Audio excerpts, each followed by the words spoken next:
सबों को जोहार। शिरोमणि जेएसएससी नोट्स चैनल में आप सबों का स्वागत है।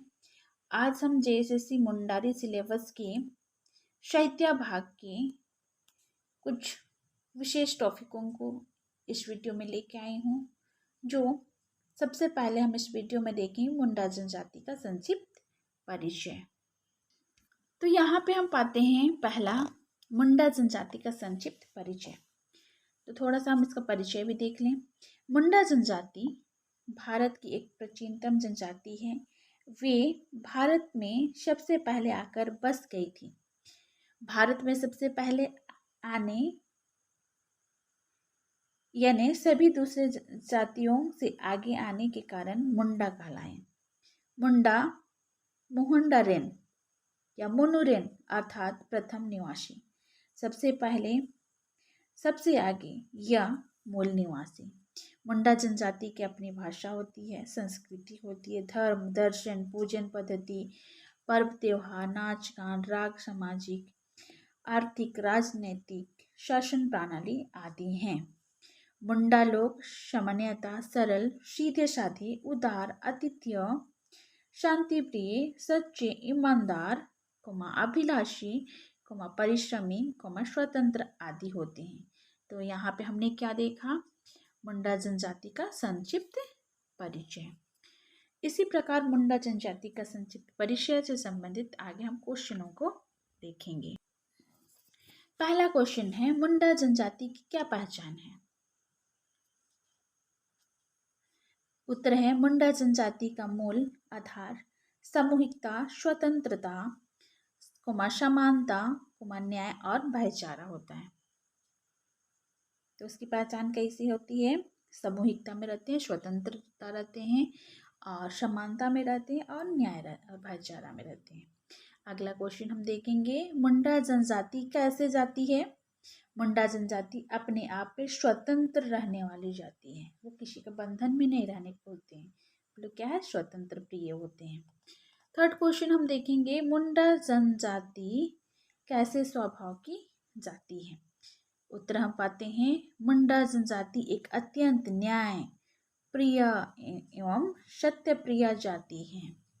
अत्यंत कैसे होते हैं? न्याय प्रिय एवं सत्य प्रिय जाति है। अगला चौथा क्वेश्चन हम पाएंगे, जनसंख्या की दृष्टि से छोटा नागपुर में मुंडा जनजाति का कौन सा स्थान है?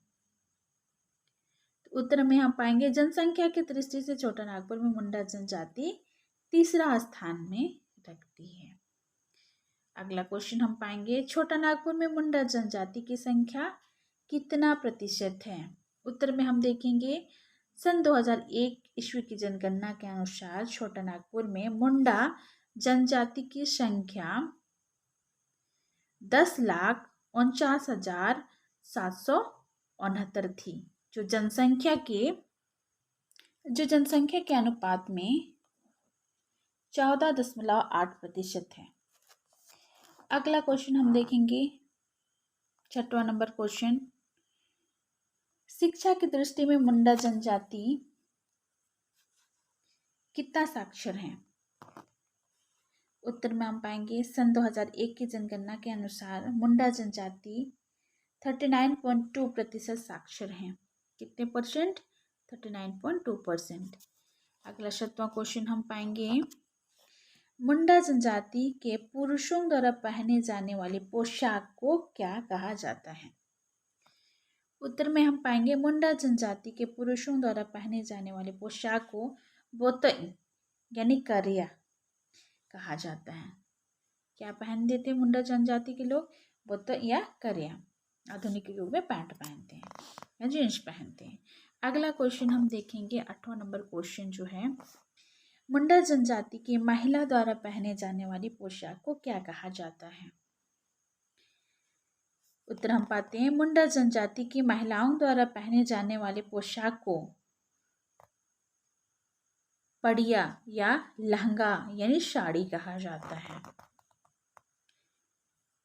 अगला क्वेश्चन हम उसी प्रकार पाते हैं, जिमोन प्रोजेक्ट के तहत मुंडा जनजाति भारत देश में कितने वर्षों से निवास कर रहे हैं? एक जिमोन प्रोजेक्ट के द्वारा पता चलता है कि मुंडा जनजाति भारत देश में कितने वर्षों से निवास कर रहे हैं। तो उत्तर में हम देखेंगे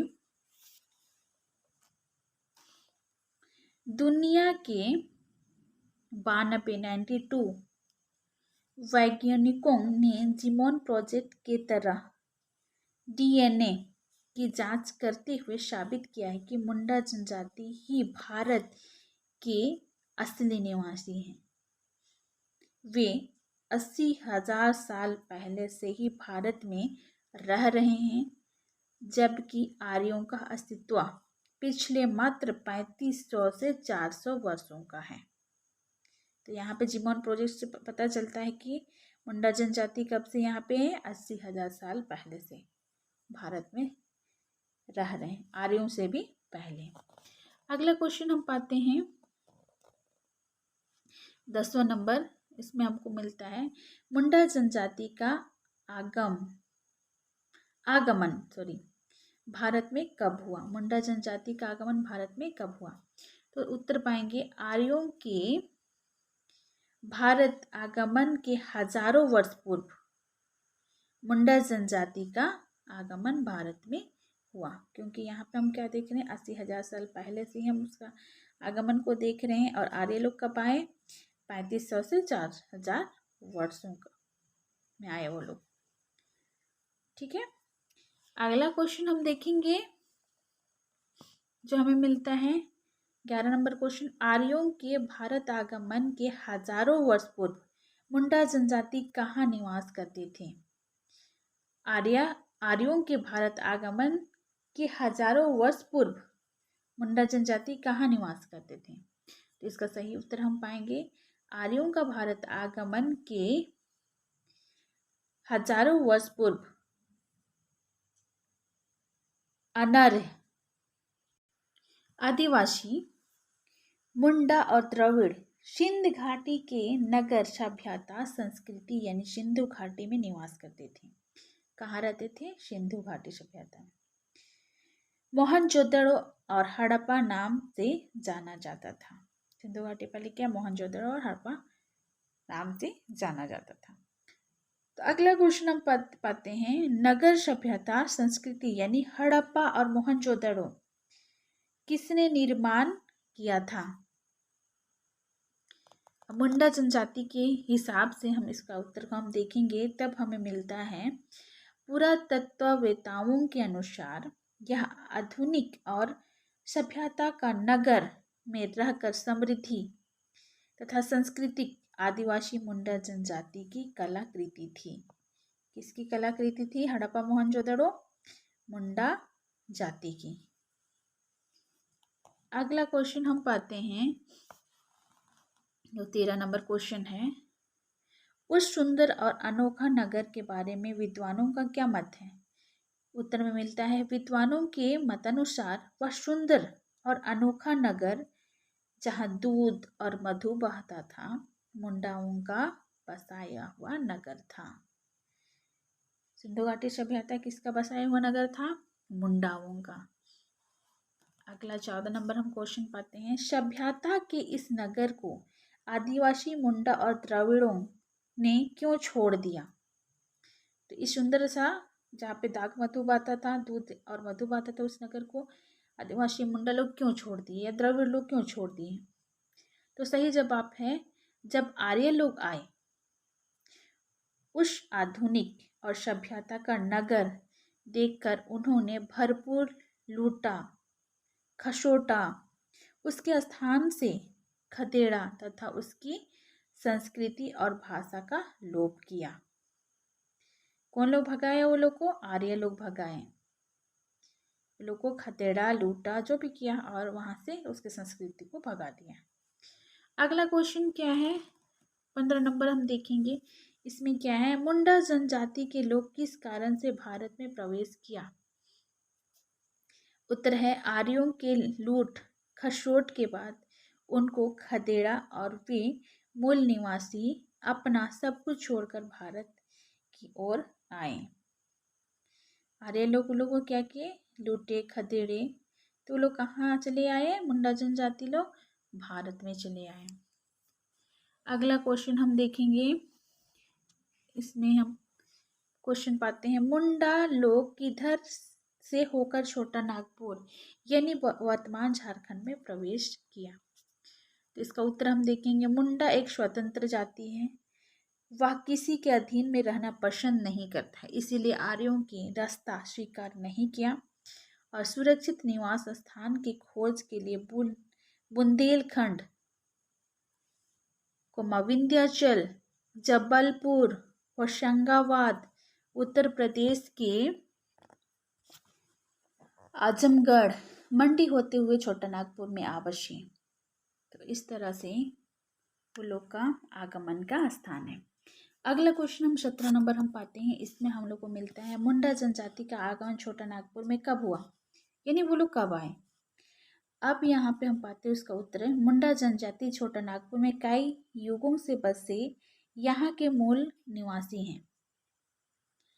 रोहतागढ़, डोयसा, कुकुरा और श्रुतियम्बा आदि उसके निवास स्थान थे, जहाँ उसकी पहचान पत्थलगढ़ी और शासनदिरी पाए जाते हैं। इसमें है, भारत की अनुसूचित जनजाति कौन है? बहुत कोई अनुसूचित एसटी क्या कौन लोग होते हैं नहीं जानते हैं, तो इस वीडियो के द्वारा आपको पता जानकारी मिल जाएगा। भारत के मूल निवासी जिन्हें आर्यों की दास्ता को स्वीकार नहीं किया, वे अनुसूचित यानी मुंडा जनजाति है। अगला क्वेश्चन हम पाते हैं 19 नंबर में, छोटा नागपुर यानी वर्तमान झारखंड प्रदेश में प्रवेश करते समय कौन मुंडा राजा था? सबसे पहला मुंडा राजा कौन था? ये भी बहुत इंपॉर्टेंट है, हर एक एग्जाम में ये क्वेश्चन आते हैं। तो यहाँ पे है, उसका उत्तर हम पाते हैं, महाराजा ऋषा मुंडा के नेतृत्व में 21,000 मुंडाओं ने छोटा नागपुर में प्रवेश किया। तो कौन मुंडा राजा था? ऋषा मुंडा था। ऋषा मुंडा के द्वारा ही छोटा नागपुर में मुंडा लोग प्रवेश किए हैं। अगला हम 20वां क्वेश्चन पाते हैं, इसमें लिखा हुआ है, छोटा नागपुर में प्रवेश करने के बाद मुंडाओं का जीवन कैसे रहा? तब उत्तर हम पाते हैं, जीविका के लिए वन जंगलों को काट छोप कर साफ किया, जमीन को कृषि के लायक बनाया और कृषि का काम करते हुए सुख चैन का जीवन बिताने लगे। इसीलिए अधिकतर अगर आप लोग मुंडा लोग को देखे होंगे तो कहाँ पे रहते हैं? जंगलों में निवास करते हैं, और उस जंगलों को वो लोग कृषि लायक वो लोग साफ सुथरा करते हैं और कृषि योग्य जमीन बनाते हैं और अपना जीविका निर्वाह करते हैं। अगला क्वेश्चन हम पाते हैं, जंगलों को साफ करके मुंडाओं द्वारा बनाए हुए खेत को क्या कहा जाता है? ये बहुत इंपॉर्टेंट क्वेश्चन है। इस प्रकार उत्तर हम पाते हैं, इस प्रकार बनाया हुआ खेत को खुटखटी खेत कहा जाता है। कौन सा खेत कहा जाता है? खुटखटी खेत। अगला देखिए, हम अगला क्वेश्चन है, खुटखटी खेत बनाने वाले को क्या कहा जाता है? तो इसका उत्तर मिलेगा हमें, खुटखटी खेत बनाने वाले को क्या कहा जाता है? तो उत्तर में हमें क्या मिलेगा? खुटखटी खेत बनाने वालों को खुटखटीदार यानी मालिक कहा जाता है। अगला क्वेश्चन हम पाते हैं, मुंडाओं द्वारा बसाया हुआ गांव क्या कहलाता है? उत्तर है, मुंडाओं द्वारा बसाया हुआ गांव को खुटखटी गांव कहलाता है। आगे हम पाते हैं 24 नंबर, खुट का तात्पर्य एक परिवार से होता है, उस तरह की शासन व्यवस्था को क्या कहा जाता है? उत्तर में हम पाते हैं, उस तरह की शासन व्यवस्था को खुटखटीहार व्यवस्था कहा जाता है। यहाँ पे क्वेश्चन हमें क्या मिला था? खुट का तात्पर्य एक परिवार से होता है, उस तरह की शासन व्यवस्था को क्या कहते हैं? तो उस तरह की शासन व्यवस्था को क्या कहते हैं? खुटखटीदार व्यवस्था। लास्ट क्वेश्चन हम पाते हैं, प्रत्येक खुट किन चीजों के मालिक होते हैं? जो बहुत इंपॉर्टेंट है। तो यहाँ पे उत्तर में हम पाते हैं, प्रत्येक खुट अपने जंगल को, जमीन को और उनके नीचे जो भी खनिज संपदा होते हैं उसके मालिक होते हैं। तो इस वीडियो में हमने देखा मुंडाओं का मुंडाओं का संक्षिप्त परिचय को और उससे संबंधित क्वेश्चनों को हमने देखा। अगर आपको इस टाइप के अगर आपको इस वीडियो अच्छा लगा तो इस वीडियो को लाइक कीजिए, कमेंट कीजिए और शेयर कीजिए, और नए हैं तो सब्सक्राइब कीजिए।